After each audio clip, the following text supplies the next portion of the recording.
డబ్బు జీవితంలోకి అన్ని కొత్త రంగులు ఉన్నాయి, తెస్తుంది. అందంగా ఉన్నావని ఎదుటివారి మనసులో రంగులను బయటపెడుతుంది. తెలియదు. పొద్దున్నే దేవుని గర్భగుడిలో ఉంటుందో లేక శ్మశానంలో శవం మీద ఉంటుందో అని. ఎవరికీ తలవంచనిది ఆత్మగౌరవం, ఎవరి ముందు చేయి చాచనిది ఆత్మాభిమానం, ఎవరిని కాదనలేనిది ఆత్మీయత. ఈ మూడు ఆత్మల కలయికే మనిషి జీవితం.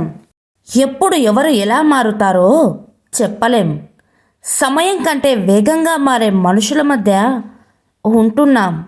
అందుకే ఎవరితో ఎంత ఉండాలో అంతలోనే ఉండాలి.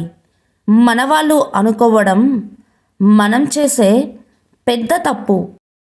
నీకంటూ ఒక లక్ష్యాన్ని ఏర్పరచుకోకుంటే ఎదుటివారి లక్ష్యం కోసం నిన్ను వాడుకుంటారు.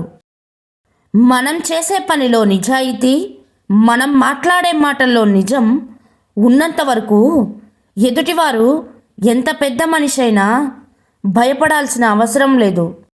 మన జీవితాన్ని ఎప్పుడూ పక్కవారితో పోల్చుకోవద్దు. ఎందుకంటే సూర్యచంద్రులు మనకు ఇద్దరు వెలుగును ఇచ్చేవారే, కానీ ఎవరు గొప్ప అంటే మనకు సమాధానం దొరకదు. ఎవరి టైంలో వారు గొప్ప. మనం కూడా అంతే. దేనికైనా సమయం రావాలి. గాయాలు చేసేది మాటే, గాయాలు మాన్పేది మాటే. ప్రాణం పోసేది మాటే, ప్రాణం తీసేది మాటే. మాటే నిన్ను గెలిపిస్తుంది, మాటే నిన్ను ఓడిస్తుంది. అందుకే మాట్లాడే ముందు జాగ్రత్త మిత్రమా.